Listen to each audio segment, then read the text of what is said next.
दोस्तों, क्या कभी आपने ये सुना है कि कोई काफी अमीर रॉयल परिवार का एक व्यक्ति गरीबों की दुख तकलीफ को समझते हुए लोगों के हक के लिए लड़ा हो? शायद नहीं। लेकिन आज मैं जिस इंसान के बारे में बात करने जा रहा हूँ उनका जन्म एक बहुत अमीर परिवार में हुआ था।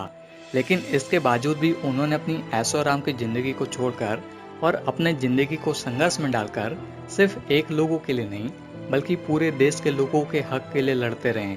जो कि मैं आपसे बात कर रहा हूँ पूरे दुनिया भर में अपने महान काम से जाने माने वाले इंसान नेल्सन मंडेला जी के बारे में। जो कि शायद आप नेल्सन मंडेला जी के बारे में ऑलरेडी जानते हो, लेकिन फिर भी आज मैं आपको नेल्सन मंडेला जी की कहानी कुछ इस तरीके से बताऊंगा कि वो बातें शायद आप ना जानती हो।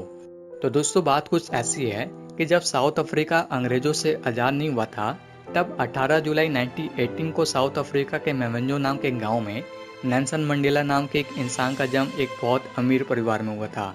जो कि उनकी पूरी फैमिली ही एक रॉयल फैमिली थी और उनके पिता का नाम गडला था। जो कि उनकी 4 वाइफ थी और नेल्सन मंडेला अपने पिता के तीसरे वाइफ के बच्चे थे। जो कि नेल्सन मंडेला के टोटल 4 भाई और 9 बहन थे। जो कि ये लोग अलग अलग गांव में रहा करते थे और नेल्सन मंडेला जी के जो पिता थे वो अपने गांव के चीफ थे। ऐसे समझ लीजिए कि गांव के सरपंच टाइप के थे। पर उनके ऊपर एक बार पहले से करप्शन का आरोप लग चुका था, लेकिन एक बार फिर से उनके ऊपर करप्शन का आरोप लगने के कारण उन्हें 1926 में कुन्नू नाम के गांव में शिफ्ट कर दिया गया था। जो कि नेल्सन मंडेला जी की बचपना उसी गांव में बीती थी। जो कि वो गांव के बच्चों के साथ, जानवरों के साथ और घर के बाहर जाकर खूब खेला करते थे। और जब वो 9 साल के थे तब उनके माँ ने उनका एडमिशन एक मेथोडिस्ट स्कूल में करवा दिया था। और नेल्सन मंडेला अपने पूरे परिवार में एक ऐसे इंसान थे जो स्कूल गए हुए थे। जो कि उनके पहले उनके परिवार में कोई भी कभी भी स्कूल नहीं गया था।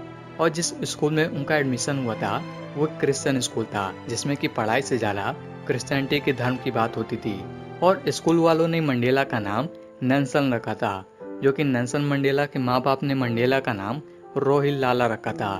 जो कि उनका ओरिजिनल नाम रोहिल लाला मंडेला था। लेकिन स्कूल वालों ने उनका नाम नेल्सन क्यों रखा, ये बात तो नेल्सन मंडेला खुद नहीं जानते। और जब नेल्सन मंडेला 11-12 साल के थे तभी उनके पिता की मौत लंग कैंसर के कारण हो गई थी। और यहीं से उनके परिवार में सब इधर का उधर हो गया था। और इसलिए जब उनके पिता की मौत हुई तो उन्हें उनकी माँ के अलावा देख रेख करने वाला कोई और नहीं था। और इसलिए उनके माँ ने अपने बेटे नेल्सन मंडेला को जोगिन ताबा नाम के एक इंसान के पास रहने के लिए छोड़ दिया। जो कि जोगिन ताबा भी गांव के एक चीफ थे, मतलब कि सरपंच टाइप के थे। और नेल्सन मंडेला जी के पिताजी का जोगिन ताबा के ऊपर बहुत बड़ा एहसास था। या तो ऐसे कह लीजिए कि जोगिन ताबा नेल्सन मंडेला जी के पिता का बहुत रिस्पेक्ट किया करते थे। इसीलिए जोगिन ताबा ने नेल्सन मंडेला को अपने बेटे की तरह अपने यहाँ रख के उन्हें पाला और बड़ा किया। और उनकी माँ ने नेल्सन मंडेला को उनके यहाँ इसलिए छोड़ा क्योंकि अगर वो गांव में ही रहते तो उनकी पढ़ाई कोई खास नहीं हो पाती और वही गांव के रीति रिवाज के हिसाब से उनकी पूरी जीवन कट जाती। और नेल्सन मंडेला जी की लाइफ ऐसे ही बहुत अच्छी खासी चलती जा रही थी और उन्हें सिर्फ अपने गांव से ही लेना देना था। और उन्हें कोई अंदाजा नहीं था कि उनके टाइम में उनके देश में ही अंग्रेजों ने उनके देश के लोगों के साथ अत्याचार और उनके देश में ही उनके रंग की वजह से भेदभाव कर रहे थे। और मेहनत तो उनके देश के लोग करते थे, लेकिन सारी सुविधाएं अंग्रेज खुद खा जाते थे। और बड़ी बात तो ये थी कि साउथ अफ्रीका में 80% लोग साउथ अफ्रीका नहीं थे और सिर्फ 20% लोग अंग्रेज थे। लेकिन इसके बावजूद भी अंग्रेज साउथ अफ्रीकन के ऊपर राज करते थे और इसलिए साउथ अफ्रीका के लोगों को इलेक्शन लड़ने के लिए भी हक नहीं देते थे। और नेल्सन मंडेला जी की लाइफ की सबसे बड़ी टर्निंग पॉइंट तब आई जब वो अपने गांव को छोड़कर शहर में पढ़ने के लिए आए थे। और उन्हें इन सभी बातों का एहसास तब हुआ जब वो 1937 में अपने कॉलेज हेल टाउन में पढ़ने के लिए आए थे। और इसी सब चीज़ों को देखते हुए नेल्सन मंडेला अपने कॉलेज के समय से अंग्रेजों से खूब चिढ़ा करते थे और इसलिए वो बच्चों के साथ मिलकर खुद की पार्टी बनाकर अंग्रेजों के खिलाफ खूब विरोध किया करते थे। और इसी चीज़ को देखते हुए स्कूल वालों ने नेल्सन मंडेला को स्कूल से ही निकाल दिया। जो कि उनकी डिग्री भी कंप्लीट नहीं हो पाई थी और वो कभी वापस मुड़कर उस कॉलेज में भी नहीं गए थे। जो कि उन्हें इस बात का बहुत दुख भी हुआ और यहीं से उनका सपना था कि बस कैसे न कैसे करके इन अंग्रेजों को भगाना है। लेकिन उनके लिए अंग्रेजों के खिलाफ अकेले लड़ना एक बहुत बड़ा मुश्किल का काम था। और इसलिए उन्होंने 1943 में अफ्रीकन नेशनल कांग्रेस पार्टी को ज्वाइन कर लिया। जो कि ये पॉलिटिकल पार्टी पहले से ही अंग्रेजों के खिलाफ एक बहुत बड़ा लड़ाई लड़ ली थी और नेल्सन मंडेला भी इस पार्टी के साथ जुड़कर अपनी पूरी ताकत के साथ लड़ा करते थे। और हालांकि ये सफर इतना आसान नहीं था, क्योंकि 1944 में उनकी शादी भी हो गई थी और उनकी बच्ची भी हुई थी, जो कि उनके बच्ची का जन्म होने के 9 महीने के बाद ही उनकी बच्ची की मौत हो गई थी। और मंडेला अपने देश के परेशानियों के लिए इतने चिंतित थे कि वो अंग्रेजों के खिलाफ हर एक गलत कदम पर आवाज उठाते थे। और क्योंकि नेल्सन मंडेला जी के टीम में भी भारी मात्रा में लोग थे, इसीलिए नेल्सन मंडेला की वजह से अंग्रेजों को देश में मनमानी करने के लिए बहुत दिक्कत होती थी। और इसी कारण नेल्सन मंडेला जी को कई बार जेल भी जाना पड़ा था। और 1962 की बात है कि जब नेल्सन मंडेला जी ने साउथ अफ्रीका के हर एक मजदूरों को अंग्रेजों के खिलाफ खड़ा कर दिया था, और इसी कारण उन्हें अगस्त 1962 में कैद कर लिया गया था और अंग्रेज उन पर देश विद्रोह का मुकदमा चलाने लगे। और आखिरकार अंग्रेज उनसे इतना चिढ़ गए थे कि 2 साल बाद 12 जुलाई 1964 को उन्हें सब उम्र कैद की सजा सुना दी है, ताकि वो जेल में ही सड़ के मर जाएं। लेकिन खास बात ये थी कि इसके आगे उनके पास कोई रास्ता ही नहीं था कि अब वो कुछ भी कर पाए। लेकिन वो जेल में जाने के बाद भी वो हार नहीं माने और जेल में कैदी लोगों के हक के बारे में बताते थे।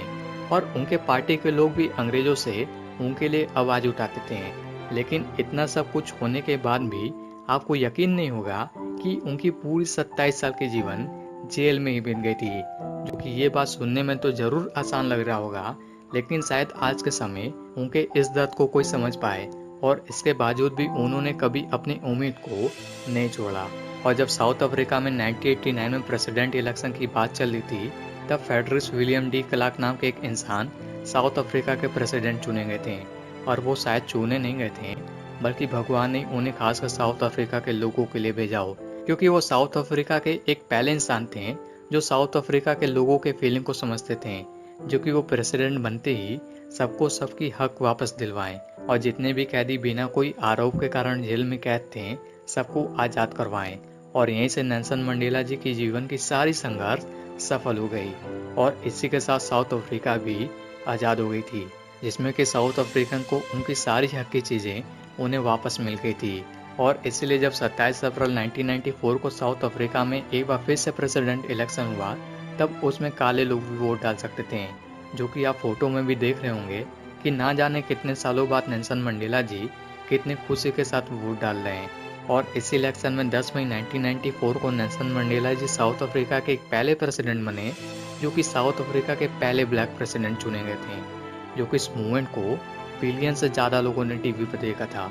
और उन्हें इन्हीं संघर्ष के कारण उन्हें पूरी दुनिया भर से 250 से ज़्यादा बड़े बड़े अवार्ड मिले थे, जिसमें कि उन्हें दुनिया की सबसे बड़ी अवार्ड नोबेल प्राइज से सम्मानित किया गया था। और यहाँ तक कि उनको भारत ने भी अपना देश का सबसे बड़ा अवार्ड भारत रत्न से सम्मानित किया गया था। और आखिरकार जून 2013 में उन्हें लंग इन्फेक्शन के कारण उनकी मौत 5 दिसंबर 2013 को हो गई थी। तो दोस्तों, मुझे उम्मीद है कि आपको इस स्टोरी से बहुत कुछ सीखने को मिली होगी।